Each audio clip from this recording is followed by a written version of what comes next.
अमृत केरी पूरिया बहुविधि दीनी छोरी। आप सरीखे जो मिले ताहि पियावो घोरी। अमृत केरी मोटरी सिर से धरी उतारी। जाहि कहो मैं एक है सो मोह कहे दुई चार।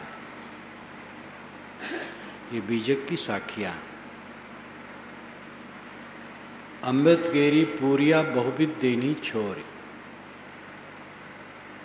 सतगुरु कबीर कहते हैं कि अमृत की गठरी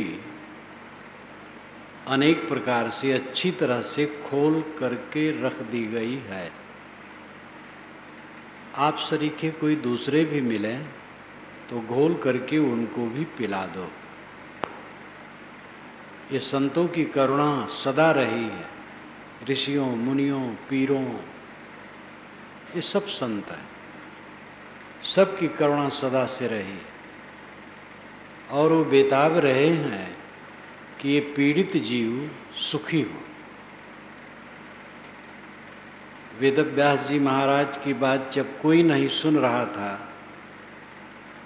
किसी को फुर्सत नहीं थी, तो उन्होंने बाजार में जा करके कहना चाहा। बाजार में भी कुछ फुर्सत नहीं लोगों को, तो एक जगह ज़्यादा जमाव था, वहाँ पर कुछ ऊंचे चढ़ करके उन्होंने कहा, ऊर्ध्वबाहुर विरोह में तदनामे कश्चित् शृणोति धर्मादर्थस्य कामस्य कस्मात् धर्मो न सेव्यते। मैं अपने हाथों को ऊपर उठा करके कहता हूँ, लेकिन मेरी बात कोई सुन नहीं रहा। धर्म से ही अर्थ और काम ठीक से सफल होता है, लेकिन कोई धर्म की तरफ ध्यान नहीं दे रहा। कितनी पीड़ा है इस भावना में, इस कथन में। ऊर्ध्वबाहुर विरोह में तद नामे कश्चित् शृणोति। ऊपर हाथ उठा करके मैं कह रहा हूं, लेकिन कोई सुन नहीं रहा। धर्मादर्थस्य कामस्य, अर्थ और काम धर्म से ही सफल होते हैं। कस्मात् धर्मो न सेव्यते, क्यों नहीं धर्म का सेवन करते हो। अमेरिका के एक संत आए थे, तो उन्होंने मुझसे पूछा था, क्या महाराज संत करुणा के चक्कर में न हो, ऐसे भी हैं, करुणा करके सब प्रपंच आता है। देखो करुणा ही का तो फैलावा आश्रम है, नहीं तो इसकी क्या जरूरत थी, और इतने बड़े सभागार की भी क्या जरूरत थी। ये करुणा का ही सब फल है। जो मेहनत किया जाता है करुणा का ही फल है। पहले से संत करुणा करते आए हैं, आगे भी करेंगे। अमृत केरी पूरिया बहुविधि दीनी छोरी। अमृत की पुड़िया, पुड़िया छोटी गठरी को कहते हैं, उसको खोल करके ठीक से रख दी गई है। आप भी इसको पी करके रुक न जाना।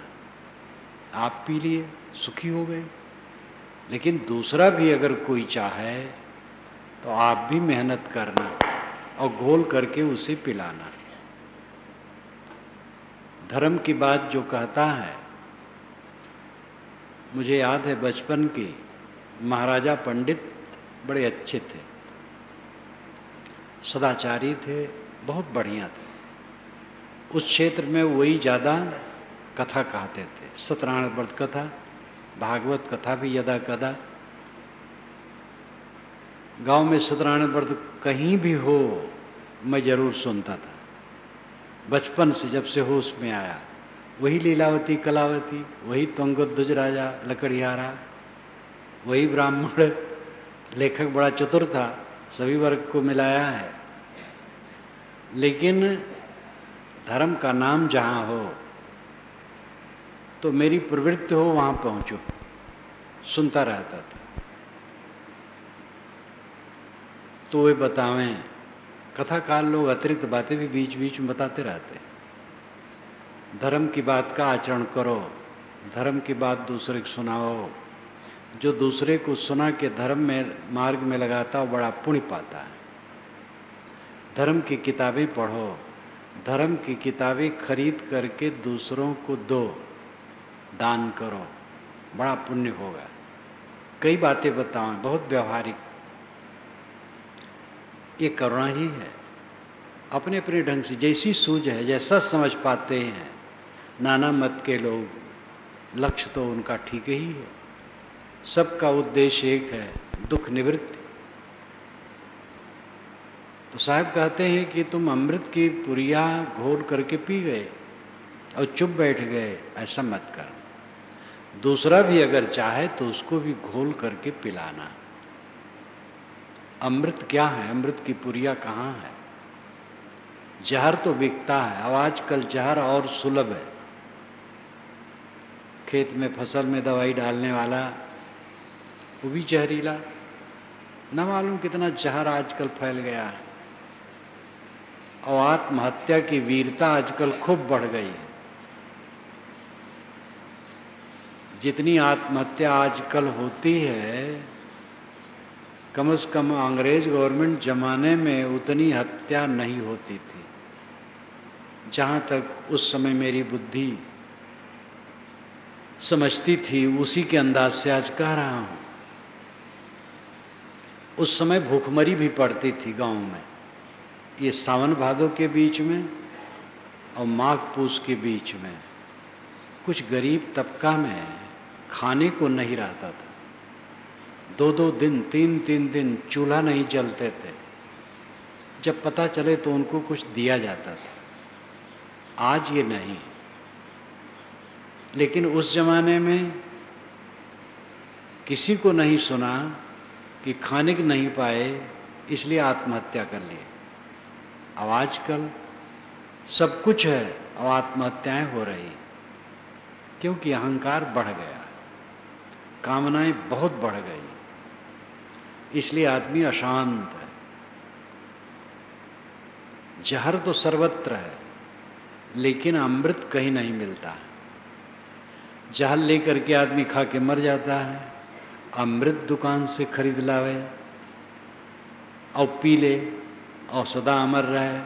आत्मा जो मर गया हो उसको अमृत पिला दिया जाए और वो जी जाए, ऐसा कहीं नहीं। सुनी अमी देखी गरल सब करतूत कराल, गोस्वामी जी ने कहा है। अमृत केवल सुना जाता है और जहर देखा जाता है, तो अमृत तो कहीं नहीं मिलता है। वस्तुतः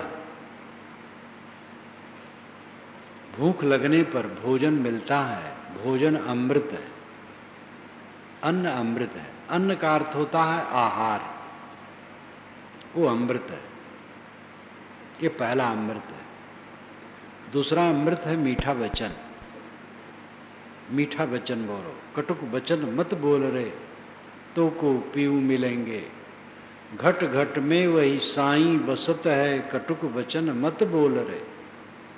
घट घट में वही परब्रह्म परमात्मा खुदा और परम तत्व बसता है, इसलिए कटु वचन न बोलो, मीठा वचन बोलो। इसमें पैसा नहीं लगता है, लेकिन आदमी इतना क्षुद्र है कि बिना दाम के जो मिलता है उसका उपयोग नहीं कर पाता है। मीठा वचन बोलने में क्या लगता है? घर घर में जो कला है उसका कारण क्या है? कड़वा वचन। और कड़वा वचन का कारण क्या है? अहंकार कामना।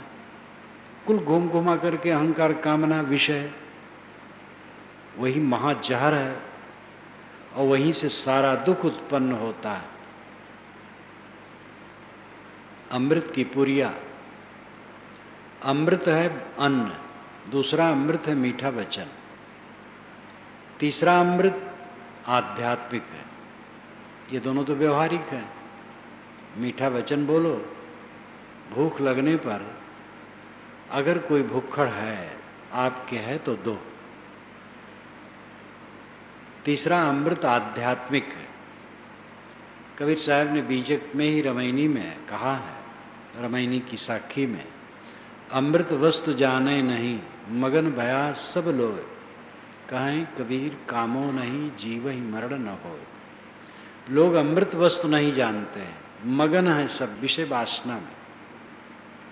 कहें कबीर कामो नहीं, जब कामना की निवृत्त हो जाती है तो ये अमृत है। और जीव ही मरण न होए, जीव का मरण नहीं होता है, इसलिए जीव अमृत है। जीव अमृत है, आत्मा अमृत है और निष्कामता अमृत है। ये आध्यात्मिकता का पक्ष है। आत्मा अमृत है, उपसर्ग है। मृत मरे हुए को कहते हैं। मृत में जब उपसर्ग लग जाता है तब अर्थ उल्टा हो जाता है। अमृत जो न मरा हो, जो न मरता हो, अमर हो। आत्मा अमर है, इसलिए अमृत है। लेकिन उसका व्यवहारिक पक्ष क्या है? निष्कामता। निष्काम होने पर अमृतत्व का अनुभव होता है।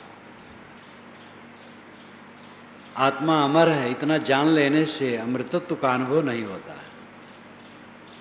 3 वर्षों से वो घटना याद आया करती इस संदर्भ में, जब मैं बिलासपुर के और दक्षिण जंगली क्षेत्र के कार्यक्रम में था, तो वहाँ एक वृद्ध आए, उनके साथ कई लोग थे और उन्होंने कहा, महाराज मैं जगह जगह मंडलेश्वरों, जगत गुरुओं, विद्वानों से पूछा हूँ, कहीं हमें संतोषजनक समाधान नहीं मिला। मैंने कहा क्या? कागज में लिखे थे ऋग्वेद के मंत्र। तो मैं मंत्र का अर्थ बताने लगा। कहीं महाराज अर्थ न बताइए, समाधान कर दीजिए। उनके तो शंका क्या है? तो उसमें है ब्रह्म के 4 पाद हैं, 3 पाद अमृत में स्थित हैं और 1 पाद में जगत है। ब्रह्म के 75 हिस्से में 75% में अमृत है, 25% में जगत है।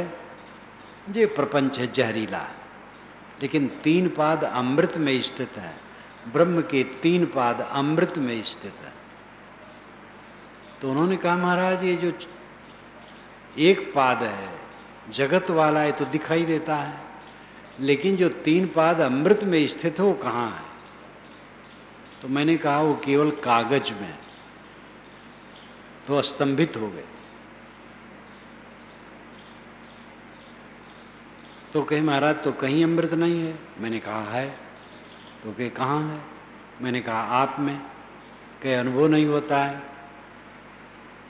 मैंने कहा चित्त निष्काम नहीं है। पूर्ण निष्काम जब हो जाएगा तब अनुभव होगा। तो गंभीर हो गए, बहुत समझदार लगे। ज़्यादा समय नहीं था, मैं प्रवचन के मंच पर जाने वाला था। मैंने कहा ज़्यादा तो बोल नहीं पाऊंगा, प्रवचन में बोलूँगा। बहुत गंभीर हो गए।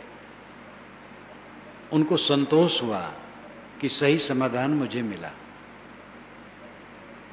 अमृत, आत्मा अमृत है, लेकिन अनुभव तो नहीं होता है। ये आत्मा ही तो रात दिन जहर का दुख भोग रहा है। वो खुद अमृत है, लेकिन जहरीला अनुभव है। नींद खुलते ही चिंता, बिला वजह की चिंता। खानिक चीजें हैं, घर मकान सब है, प्रेमी नेमी है, अनुगामी है, निरर्थक चिंता। क्योंकि इतना अभी नहीं हुआ, इतना और होना चाहिए। द्वेष, ईर्षा, काम का उद्वेग, क्रोध का उद्वेग, दूसरे को नीचा दिखाने की चेष्टा, अनेक मनोविकारों का जहर नींद खुलते ही सामने उबल पड़ा। किसके सामने उबला? अमृत के सामने। आप अमृत हैं, लेकिन अनुभव तो जहर का हो रहा है। दिन भर जहर का अनुभव। जब तक नींद नहीं लगी जहर का अनुभव। चिंता, फिक्र, अमर्ष, हर्ष, उद्वेग, प्रतिक्रिया, रिएक्शन,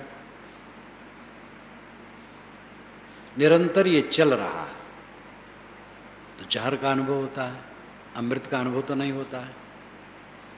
अमृत का अनुभव तब होगा जब जगत से लौट करके अंतर्मुख हुआ जाएगा। परांच खान वितरणत स्वयंभू तस्मात् परांग पश्यतिनांतरात्मन कश्चित धीरः प्रतिज्ञात्मान में इच्छता आवृत्त चक्षु अमृतत्वमिच्छन। ये उपनिषद का वचन है। परांच बाहर, खान छेद, वितरणत फोड़ता है, स्वयंभू नियम, शरीर रचना का नियम, शरीर में इंद्रियों को फोड़ फोड़ कर बाहर निकालता है। इसलिए आंखें बाहर देखती हैं, कान बाहर सुनते हैं, नाक बाहर सूंघती है, चाम बाहर छूता है, जीभ बाहरी रस का आस्वादन करती है। और इन्हीं पांचों के साथ मन भी बाहरवासु बना है, ये भी बाहर बाहर भटकता रहता है। घुरबिनिया, घूर पर दाने बीन रहा है। परांच खान वितरणत स्वयंभू, स्वयंभू इंद्रियों के छेदों को फोड़ करके बाहर निकाला है। तस्मात्, इसलिए, परांग पश्यत, हम बाहर देखते हैं, बाहर खींचते हैं, नांतरात्मन, अंतरात्मा की तरफ नहीं लौटते। कश्चित धीर, कश्चित कोई, धीर विवेकवान पुरुष, धीर धर के इंद्रिय और मन को समेट कर, कश्चित धीर आवृत्त चक्षु अमृतत्वमिच्छन,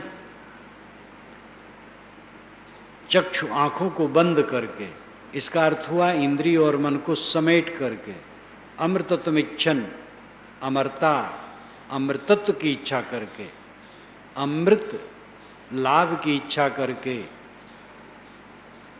प्रत्यक आत्मन ऐक्षत, प्रत्यक नाम भीतर, आत्मन नाम आत्मा को, ऐक्षत नाम देखता है।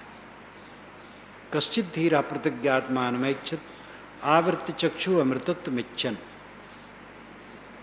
प्रकृति ने इंद्रियों को फोड़ फोड़ कर बाहर निकाला है, इसलिए मनुष्य बाहर देखता है, अंतरात्मा को नहीं।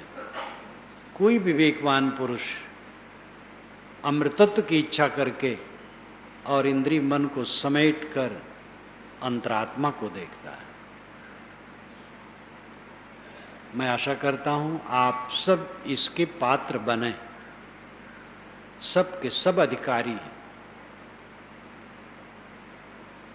इंद्रिय और मन बहिर्मुख है, इनको लौटाएं अपनी तरफ, अपने को देखें। ऋषियों ने अपनी तरफ ही घूमने के लिए कहा है। पहले जमाने में प्राकृतिक देवताओं की उपासना जरूर चली, लेकिन वे लौटे तो अंतर्मुख हुए। इसीलिए उपनिषद के वचन कहे, सांख्य के वचन कहे, सांख्य शब्द ही आत्मज्ञान परक हो गया। सांख्य शब्द जब बौद्ध त्रिपिटक में आता है तो उसमें भी अर्थ होता है आत्मज्ञान। सांख्य तो और बड़ा प्रौढ़, सांख्यम विशालम परमम पुराणम महारणम विमल मुदार कांतम। महाभारत में कहा गया सांख्य बहुत पुराना, निर्मल, उदार, महारणों, महासागर के समान आत्मज्ञान का केंद्र है। लोकम च दृष्टम इतिहास किंचित सांख्यागतम तच्च महान महात्मन। लोक में जो कुछ भी ज्ञान दिखाई देता है सब सांख्य से आया है। सांख्य आत्मा की तरफ लौटने कहता है, वेदांत आत्मा की तरफ लौटने कहता है। कबीर साहब तो उसको खूब कहते ही हैं। अमृत आपके अंदर है, बाहर अमृत हो तो आपको लाभ नहीं मिलेगा। ऐसे दर्शन और विचार हैं। परमात्मा अलग है, वो सच्चिदानंद है। जड़ प्रकृति केवल सत है, ध्यान दीजिए, जड़ प्रकृति केवल सत है, चित नहीं है और आनंद भी नहीं है। और जीव सत के साथ चित भी है लेकिन आनंद नहीं। ब्रह्म सत चित आनंद तीनों है। इसलिए जीव जब प्रकृति से हट करके ब्रह्म की तरफ चलेगा तब उसको आनंद होगा। वो प्रकृति की तरफ जुड़ा है, दुख भोगता है, भगवान की तरफ लौट जाए तो आनंद पा जाएगा। ये उनकी व्याख्या। सच्चिदानंद, सतचित आनंद। जड़ प्रकृति केवल सत है, जीव सतचित है और ब्रह्म सच्चिदानंद है। उसमें तीनों गुण हैं। ब्रह्म ने आनंद जीव को नहीं दिया, अपने पास रखा जिससे उससे अपनी पूजा करवा सके, लेकिन वेदांत ये नहीं स्वीकारता। जीव ही सच्चिदानंद है। जीव ब्रह्मयु ना परा, जीव ब्रह्म ही है, दूसरा नहीं। ये एक वचन में नहीं, दर्जनों बार कहा गया है। याज्ञवल्क्य ने तो कहा, जो मानता है देव अलग है, मैं अलग हूं, वो देवताओं का पशु। एक एक आदमी की सेवा में बहुत पशु होते हैं। अगर एक पशु भी उसके हाथ से निकल जाए तो आदमी को अच्छा नहीं लगता। इसी प्रकार अनेक मनुष्य एक एक देवता की पूजा करते हैं। कोई मनुष्य अगर इन देवताओं के हाथ से छूट करके अलग हो जाए और वो ये समझ ले कि मैं ही ब्रह्म हूं, तो देवता इसको पसंद नहीं करते। इस प्रकार देवताओं का याज्ञवल्क्य ने मखौल उड़ाया है बृहदारण्यक उपनिषद में। उपनिषद सौरभ में इसको मैंने लिखा है। तो वेदांत ये नहीं मानता, सांख्य नहीं मानता, कबीर साहब ये नहीं मानते कि जीव केवल सतचित है और आनंद नहीं है। आनंद बाहर से मिलेगा, बाहर से मिलेगा तो फिर निकल जाएगा। बाहर से मिलने वाली बात में उदाहरण देते हैं कि लोहा आग से छू जाए तो लोहा लाल लाल और गरम गरम हो जाता है। इसी प्रकार जब जीव ब्रह्म से छू जाता है, ब्रह्म की उपासना में तन्मय हो जाता है, ब्रह्म से अपना ऐक्य कर लेता है, तो ब्रह्म के आनंद से वो तप्रोत हो जाता है। लेकिन तो विचारणी बात तो यह है कि लोहा जब आग से अलग होगा तो कुछ ही समय में वो ठंडा हो जाएगा, वो गर्मी रहेगी नहीं। ब्रह्म से अलग होगा तब फिर वैसे हो जाएगा। उधारी का सौदा कभी भी स्थिर नहीं होता है, अपना सौदा होना चाहिए। इसलिए सांख्य, वेदांत, कबीर मत, सूफी मत, बौद्ध, जैन और जितने विचारक हैं, 6 शास्त्रों में आप देखिए तो मीमांसा को छोड़कर 5 शास्त्र, सांख्य, योग, न्याय, वैशेषिक, ब्रह्मसूत्र, ये आत्मा का ही विचार करते हैं। मीमांसा कर्मकांड परक है, लेकिन उसमें भी जहाँ आत्मा का विचार होता है वहाँ परोक्ष नहीं अपरोक्ष का होता है।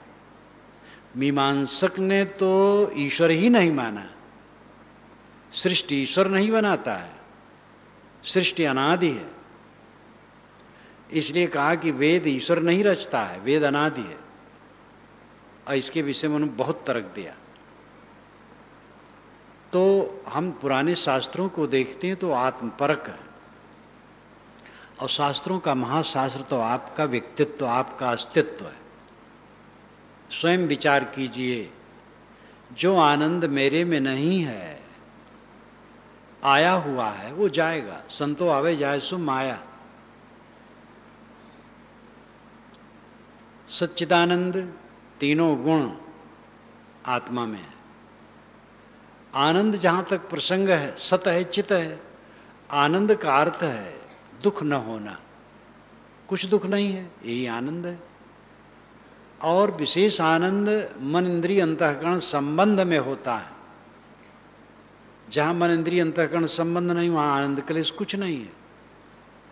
लेकिन आनंद कहना बुरा नहीं, जहाँ दुख नहीं है आनंद ही है। तो अमृतत्व तो कहाँ है? आपका स्वरूप ही अमृत है, क्योंकि मिटता नहीं, मृत नहीं होता है, अमर है, इसलिए अमृत है। और इसका अनुभव आप करते हैं, बचपन से आज तक कर रहे हैं, आप वही हैं। शरीर बदल रहा है लेकिन अनुभवता वही है। इसी प्रकार आप समझिए कि शरीर के पहले भी आप थे और शरीर के न रहने पर भी आप रहेंगे। जड़ सत्ता चेतन सत्ता दोनों अनादि है। जड़ से चेतन नहीं बना, चेतन से जड़ नहीं बना, क्योंकि दोनों विरोधी गुणधर्म युक्त है। दाल भात को रोटी सब्जी नहीं खाती है, पीढ़ा और गिलास लोटे नहीं खाते हैं, भोग को भोग नहीं भोगता है, भोगता भोगों को भोगता है। भोगता पुरुष है, भोग प्रकृति। पुरुष नाम आत्मा, पुरुष, ये दो पद मिल करके पुरुष शब्द बनता है। पुर नाम आगे, उस नाम जलाना, आगे आगे जो ज्ञान प्रकाश करता रहता है, ये आत्मा पुरुष है। पुरुष के शरीर में, स्त्री के शरीर में, नपुंसक के शरीर में, किसी भी शरीर में हो, ये पुरुष है। चेतन को पुरुष कहते हैं। कपिल महाराज ने तो अपने शास्त्र में आत्मा कहा ही नहीं, पुरुष कहा। वेद में, उपनिषद में भी पुरुष का प्रयोग हुआ है जगह जगह। पुरुष ज्ञान प्रकाश करने वाला, पुरुष, पुर आगे उस जलाना। और पुरुष का एक अर्थ होता है पुरुषेते पुरुष, शरीर रूपी पुर में शयन करने के कारण से आत्मा पुरुष है। ये पुरुष, ये आत्मा अमृत है, नित्य शुद्ध बुद्ध है। लेकिन इसका अनुभव तब होगा जब निष्काम हुआ जाए। काई कबीर कामो नहीं, कामना का त्याग बहुत सरल है और बहुत कठिन है। एक बीड़ी पीने वाले से कहा जाए कि बिना बीड़ी पिए रहना बहुत सरल है, तो समझेगा कि ये कैसे सरल है, कहेगा कैसे सरल है। बीड़ी पी पी के रहना तो सरल है, बिना बीड़ी पिए रहना कैसे सरल है? क्योंकि बिना बीड़ी पिए रह नहीं पाता है। लेकिन अगर बीड़ी छोड़ दे, बीड़ी की आसक्ति मिट गई, तो देखेगा कि बिना बीड़ी पिए रहना बहुत सरल है। लाखों लोग हैं बीड़ी नहीं पीते हैं और आराम से रह रहे हैं, और बीड़ी पीने वाले बीड़ी के विषय में परेशान ही हैं। जो विषयों की आसक्ति है, इससे इच्छा को जीतना जमाल गोटा का काढ़ा लगता है। लेकिन दूसरा द्वार नहीं है, मोक्ष मंदिर में प्रविष्ट होने का दूसरा दरवाजा नहीं है, एक ही दरवाजा है, इच्छा जित दरवाजा। इच्छा को जीत करके उस मंदिर में प्रवेश होगा। निष्काम होना अमृतत्व है। तैत्तिरीय उपनिषद में ब्रह्मानंद वल्ली, शिक्षा वल्ली, भृगवल्ली, ब्रह्मानंद वल्ली। ब्रह्मानंद वल्ली में अंतिम है ब्रह्मानंद वल्ली, बहुत बढ़िया कल्पना है। एक आदमी है, वो जवान है, सुंदर है, प्रौढ़ है, उसके अंग सब हिष्ट पुष्ट है, और ये दुनिया का सारा पदार्थ उसी के लिए है। तो यह एक मानुष आनंद है। ऐसा 100 मानुष आनंद इकट्ठा किया जाए तो एक पितर आनंद है। ऐसा 100 पितर आनंद इकट्ठा किया जाए तो एक गंधर्व आनंद है। ऐसा 100 गंधर्व आनंद इकट्ठा किया जाए तो एक देव आनंद है। और ऐसा 100 देव आनंद इकट्ठा किया जाए तो एक इंद्र आनंद है। और ऐसा 100 इंद्र आनंद इकट्ठा किया जाए तो एक प्रजापति आनंद है। और ऐसा 100 प्रजापति आनंद इकट्ठा किया जाए तो एक ब्रह्मांड का आनंद है। लेकिन ये सब आनंद एक तरफ रखो और दूसरी तरफ वह मनुष्य जिसे आत्मज्ञान है और इच्छा शून्य है, उसके आनंद की तुलना में ये सब व्यर्थ है। तो ये लंबी यात्रा ऋषि ने क्यों करवाई है? क्योंकि मनुष्य का मन यही तो चाहता है, मेरा शरीर खूब बलवान, हिष्ट पुष्ट, सुंदर, बहुत दिन रहने वाला हो। मन तो होता सदा रहने वाला हो,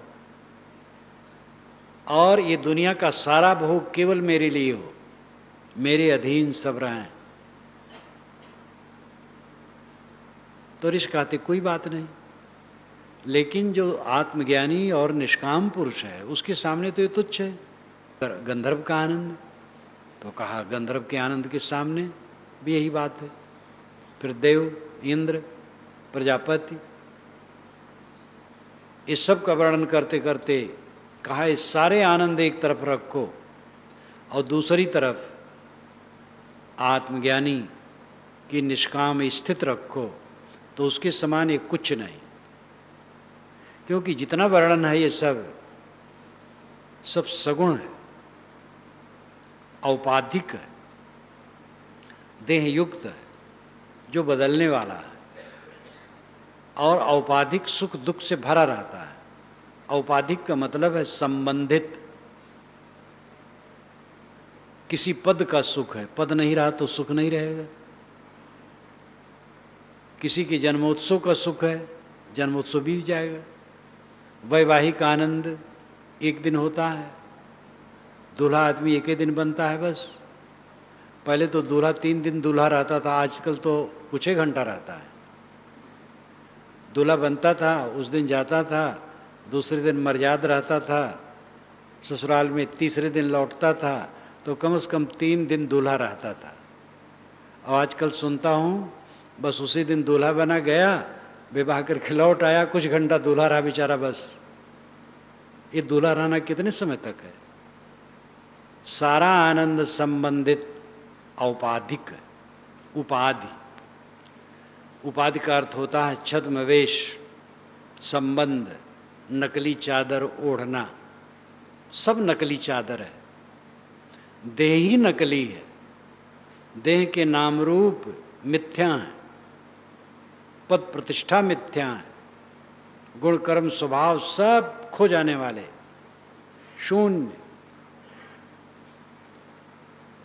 इनसे उत्पन्न सुख क्लेश लाएगा, लेकिन आत्मा शाश्वत है, आपका अस्तित्व शाश्वत है। उस शाश्वत आत्मा में जो स्थित हो गया उसका आनंद अनंत है। ये अमृत है।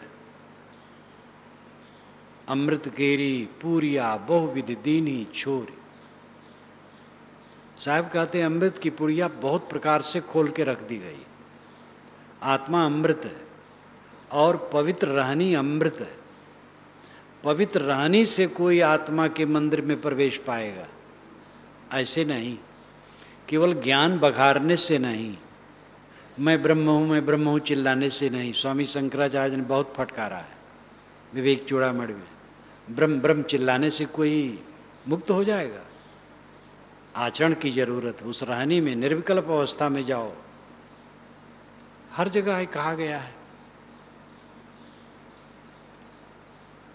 ज्ञानी होना अलग बात है, लेकिन उस दशा में टिकना अलग बात है।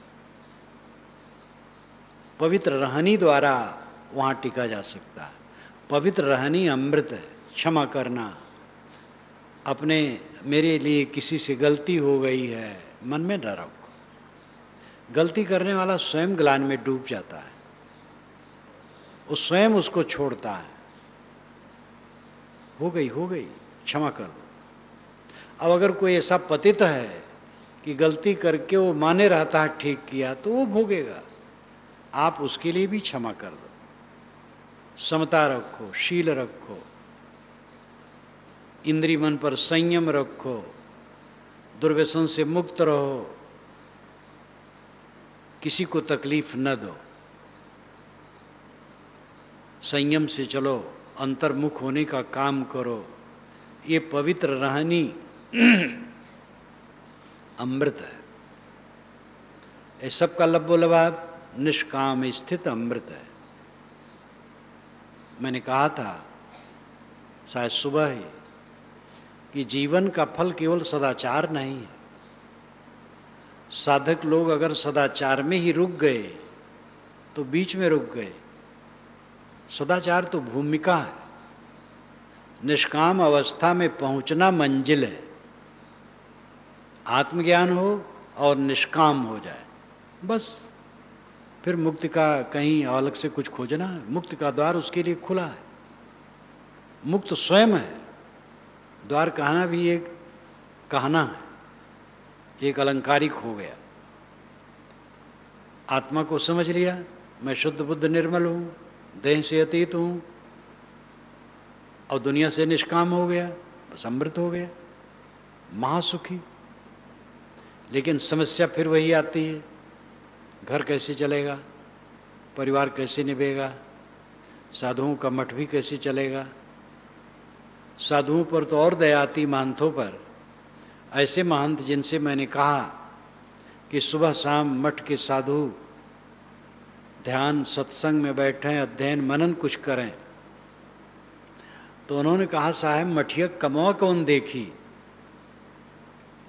अगर ये मठ के साधु सुबह शाम बैठेंगे, ध्यान और सत्संग करेंगे, तो मठ का काम कौन करेगा।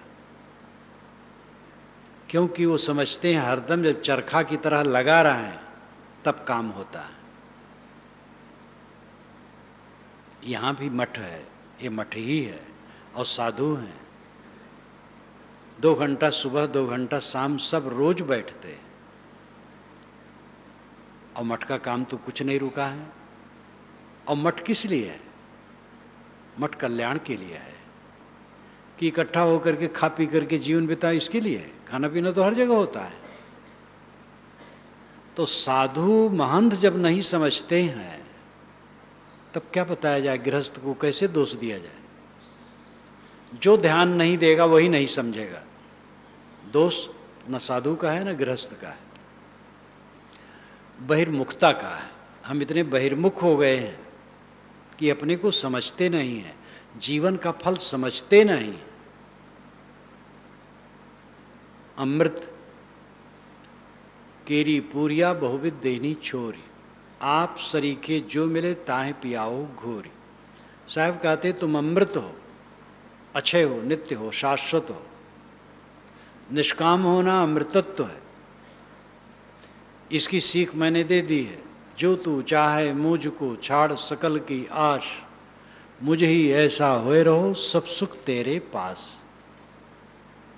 तत्वा जीवा 2 ब्राह्मण बंधु गुजरात के, जहाँ पर आज कबीर बढ़ है, नर्मदा नदी के बाएं तरफ बड़ौद जिले में।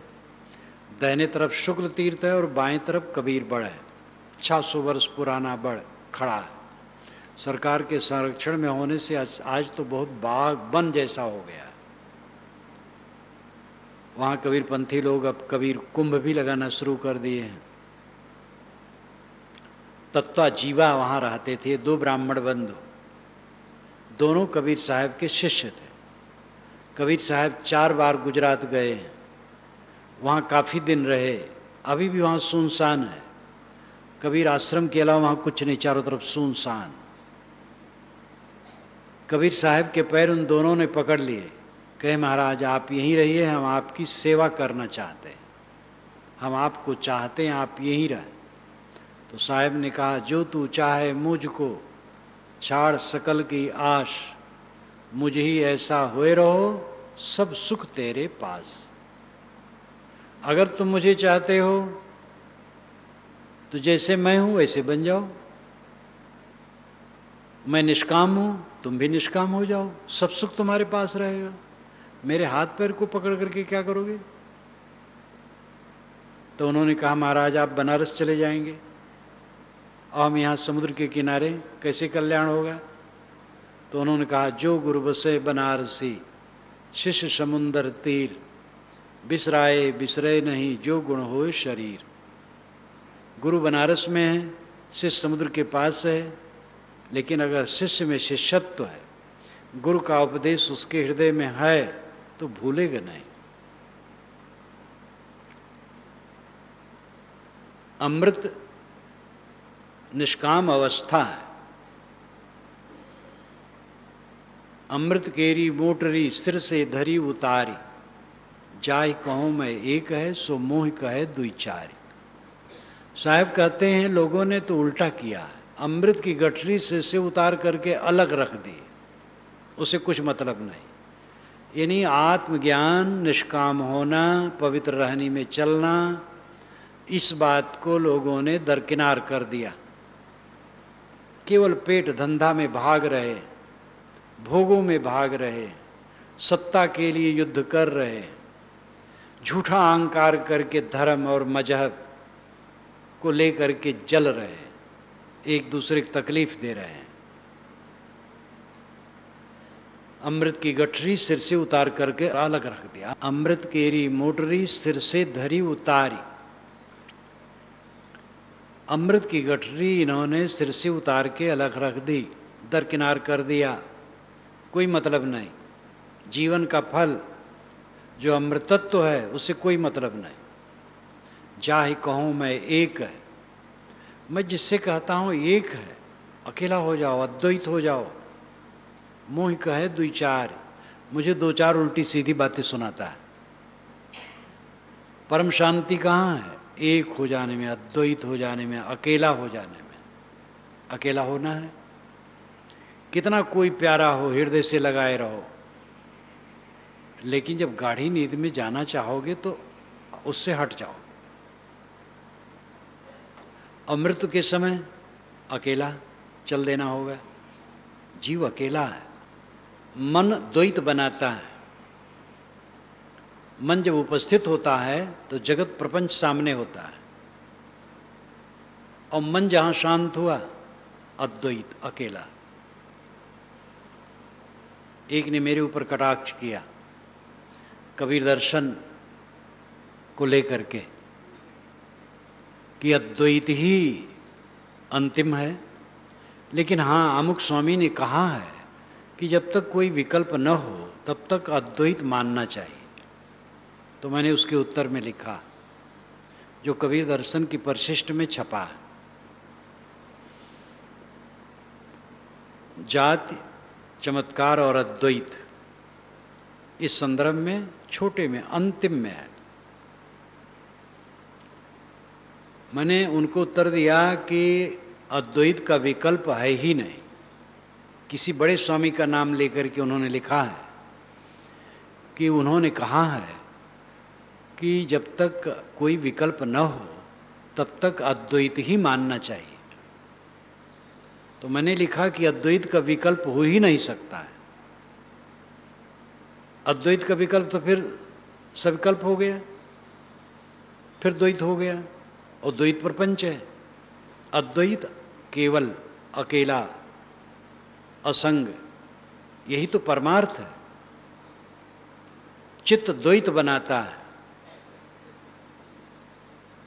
गाढ़ी नींद में हम अद्वैत रहते हैं, अकेला, परम सुखी। जैसे नींद खुली, चित्त सामने आया, उसके पर्दे पर संसार की वस्तुएं प्रतिबिंबित होने लगे और द्वैत बनना शुरू हो गया। अद्वैत परम सुख है, अकेला हो जाना। और समाधि और ध्यान क्या है? बारंबार कहा जाता है, चित्त वृत्ति निरोध समाधि, ध्यान है। दृष्टि योग, स्वर योग इत्यादि ये खूंटा है आरंभिक साधकों को अपने मन को बांधने के लिए। ये मंजिल नहीं है। बंद आंखों में अंधकार प्रकाश जो कुछ दिखाई देता है उसमें मन ठहराने का अर्थ है चंचल चित्त को एक जगह बांधना, या सांस पर मन ठहराना चंचल चित्त को एक जगह बांधने की प्रक्रिया है। लेकिन असली क्या है? संकल्पों का त्याग करना। सारे संकल्प छूट जाएं, शांत। ये सहज नहीं है, करते करते होगा, कोई घबराओ मत। अगर 10 सेकंड के लिए संकल्प शून्य हो गए तो आपके जीवन में, अगर आप 50 वर्ष के हैं तो ये 10 सेकंड का जीवन आपका असली जीवन ठहरा और बाकी जो जीवन व्यर्थ गया, ये असली जीवन है। अथवा जो आप जिए हैं 50 वर्ष, उसका फल हो, वो भी साकार है, सार्थक है। लेकिन सार्थक समय है जब संकल्पहीन होकर के साधक स्थित होता है। और जहां संकल्पहीन हुआ तो द्वैत कहाँ रहा? द्वैत मन से होता है। एक अद्वैत की परिभाषा दूसरी है कि ब्रह्म से जगत बना है और जगत ब्रह्म में लीन हो जाएगा, फिर अद्वैत। वेदों में ऐसा आता है कि ब्रह्म जगत हो गया, ब्रह्म ने अपने में से जगत बना दिया, वो काव्य है। और उस काव्य के चक्कर में लोग सिद्धांत बना लिए कि निर्वयव निर्गुण शुद्ध ज्ञान स्वरूप ब्रह्म जड़ जगत बन गया। बिल्कुल विरोध। जो निर्वयव है, निष्क्रिय है, निर्मल है, शुद्ध चेतन है, वो जड़ कैसे बन जाएगा? इसलिए शास्त्रों की बात विचारणीय है। स्वामी शंकराचार्य ने स्वयं उपनिषद भाष्य में लिखा है कि श्रुतियों के सैकड़ों वचन परस्पर विरुद्ध हैं और उनके व्याख्याताओं के आचार विचार अपने भिन्न हैं और वे बहुज्ञ होते हुए भी विमत रखते हैं। इसलिए सामान्य लोगों को श्रुतियों का अर्थ समझना बहुत कठिन है। मैं अपनी बुद्धि शक्ति के अनुसार प्रयास करूंगा। बड़ी विनम्रता से उन्होंने कहा है। उपनिषद सौरभ की भूमिका में उनके मूल वचन को उद्धृत करके हिंदी टीका दे दी गई है और विवेक चूड़ामणि में जो अभी छपने वाला उसमें भी मैंने इसको दिया है, क्योंकि शंकराचार्य स्वामी का वचन ही है और तो उनकी पुस्तक ही है। इसलिए श्रुति कह लेने से सब श्रुतियां प्रमाण नहीं हैं। सब श्रुतियां कैसे प्रमाण हैं? श्रुतियों में तो अश्वमेध यज्ञ लिखा, घोड़ा काट करके हवन करो, नरमेध तक है, वो सब त्याज्य हो गया है। 55 मुद्दे वैदिक हैं, वैदिक पंडितों ने ही कलिवर्ज कह करके छोड़ने की राय दी है और सब श्रुति वचन है, तो त्याज्य हुआ। इसलिए नीरछीर विवेक की जरूरत है। तो जड़ चेतन एक ब्रह्म मान लेना, ये तो सिद्धांत को खराब कर देना है। ब्रह्म में से जगत बना और ब्रह्म में लीन हो गया, भावुकता की बात। ब्रह्म शुद्ध बुद्ध है, निर्मल है, उसमें जगत क्यों बनेगा? वो निर्मल है, जगत से अतीत है। स्वामी शंकराचार्य कहते हैं 10 धा, शतधा, सहस्रधा विकार प्रकृति में भले हो, आत्मा निर्विकार है। यहाँ जड़ चेतन अलग हो गया, प्रकृति अलग है, आत्मा अलग है। इसलिए आत्मा का अद्वैत जड़ चेतन मिला करके जो कहा जाता वो भ्रामक है। तथ्यतः अद्वैत है संकल्पों को त्याग करके अकेले रह जाना। ये अद्वैत सार्वभौमिक है और इसका विकल्प दुनिया में कोई नहीं। और सभी साधक, सभी मत के साधक अंत में मानते हैं संकल्पों का लय, विकल्पों का लय अंतिम समाधि। जब संकल्पों का लय हो गया तब क्या रह गया? अकेला चेतन मात्र, शुद्ध सत्ता, वो अद्वैत है, अकेला है। इसलिए अद्वैत का विकल्प नहीं है। लेकिन अद्वैत को समझने की जरूरत है। अद्वैत शब्द से मोह भी नहीं होना चाहिए और अद्वैत शब्द सुन के भड़कना भी नहीं चाहिए। अद्वैत सही भी है, अद्वैत गलत भी है। जड़ चेतन मिला के अद्वैत है तो गलत है, और जड़ को छोड़ करके शुद्ध चेतन मात्र अद्वैत वो सही है। तो साहब कहते जाहि कहूँ मैं एक है, मैं जिसको कहता हूँ कि एक तत्व है, अंतिम स्थिति एक है। संकल्प छोड़ दिए, अकेले रह गए। तो लोग कहते क्या बाबा बताते हैं, अंड बंड लोग बकने लगते हैं। लोगों से पूछो तुम कौन हो, तो कहते मैं तो कुछ नहीं। भगवान कैसे मिलेगा? किसको मिलेगा जब तुम कुछ नहीं हो? पहले तुम कुछ हो, तब भगवान कुछ है। अपने खोसे हवास नहीं है, जड़िए नहीं है, ये भटकाव है। वेदांत ऐसा नहीं कहता, सांख्य ऐसा नहीं कहता, विवेकी ऐसा नहीं कहते। आप सारा दारमदार किस पर है? ब्रह्म किसने कहा? ईश्वर किसने कहा? देवताओं का सृजन किसने किया? शास्त्रों की रचना किसने की? सारा ज्ञान विज्ञान विकास किसका है? आपका है, मानव का है, मानव के अंदर में बैठे आत्मा का है। इसके लिए कोई प्रमाण की जरूरत है? कहीं सबूत चाहिए? ये तो उज्जवल है, साफ है, सामने है, आपका परम अस्तित्व है।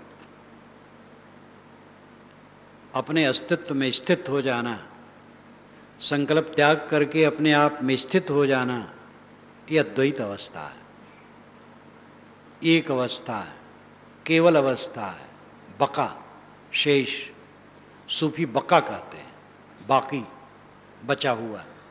हम लोग शेष कहते हैं संस्कृत भाषा में, बात वही है। बका, शेष, केवल, निर्वाण, अद्वैत, असंग, ये सब शब्द है, सबका अर्थ एक है। जब संकल्प शांत हुआ, आत्मा स्वयं शेष रहा।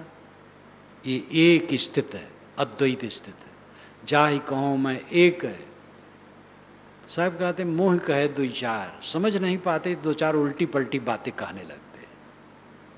कहीं समझाओ मैं सब जगह अंधा, इसीलिए साहब ने थक के कहा। सभी ने कहा, वेदव्यास जी का प्रमाण मैंने पहले दिया, गोस्वामी जी सामान्य शिक्षा के लिए कहते हैं, बात नहीं मानते, मैं क्या कहूँ। रामायण अनुहर्त सिख, जग भव भारत रीति, तुलसी सटकी को सुने, कल कुचाल पर प्रीति। रामायण के अनुसार मैं सीख देता हूँ कि भाई भाई प्रेम से रहो, लेकिन जग भव भारत रीति, जगत के लोग महाभारत की तरह हो रहे हैं, भाई भाई कलह कर रहे हैं। तुलसी सटकी को सुने, ये तुलसीदास जैसे सठ की बात कौन सुनने वाला है। कल कुचाल पर प्रीति, कल काल में कुचाले पर प्रेम है। गोस्वामी जी अपने को सठ कह लेते हैं, थक जाते हैं। कबीर साहब ने भी कहा है, कहीं कबीर सब खलक सयाना, इनमें हम ही अनारी। संसार के लोग ही सयाने, हम ही अनाड़ी। ये सभी महापुरुषों ने कहा है, क्योंकि दुनिया जैसे आज ये पहले थी, आगे भी रहेगी। ज्ञान की बात सुनाने जाओ, कौन सुनता है। धन्यवाद है आप लोगों को जो इतनी दूर दूर से आए, कितने सत्पात्र हैं। इसका उपयोग करें। अमृत वस्तु आप स्वयं हैं। निष्कामता अमृतत्व है।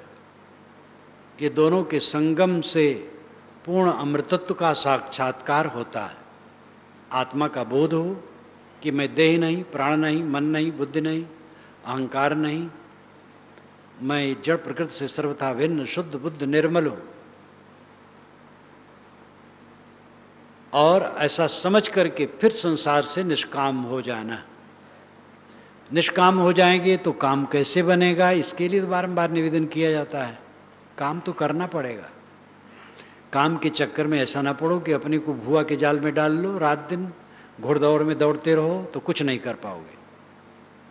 कल्याणार्थी को निर्वाह का काम करना है और साधन भजन के काम में लगना है। केवल सरतोड़ मेहनत दुनिया ही में करते रहोगे, लौकिक उन्नति में पूरा अपने को झोंक दोगे तो आत्मिक उन्नति नहीं होगी, और लौकिक उन्नति अंत में भूसी कूटना सिद्ध होगा। इसलिए लौकिक उन्नति उतनी ही ठीक है जो आध्यात्मिक उन्नति में बाधक न हो। इस चीज को नहीं समझते हैं, जो लगे ही हैं उनके लिए कहना नहीं। यहाँ तो सत्पात्र बैठे, उनके लिए कहना है। जिनको ये सूझ है कि हमें शांति चाहिए, तृप्ति चाहिए, सही सुख चाहिए, उनके लिए कहना है। तो अमृत केरी पूरिया बहुविध देनी छोरी, आप सरीखा जो मिले ताहि पियावहु घोरी। साहब कहते हैं अमृत की पुड़िया खोल करके मैंने रख दी है, वो है स्वरूप ज्ञान, आत्मज्ञान और निष्काम रहनी। अजिज्ञासुओं, अमुमुक्षुओं, असाधकों, आप सरीखा दूसरा भी सतपात्र मिले तो उसको भी घोर के पिलाओ, लेकिन अमृत केरी पोटरी सिर से धरी उतार, लोग तो अमृत की गठरी सिर से उतार के अलग रख दिए हैं, उसकी चिंता नहीं है। जिसको मैं कहता हूं एक हो, अंतर्मुख हो जाओ, अपने आप में लीन हो जाओ, वो मुझे दो चार उल्टी पलटी बातें कहने लगता है।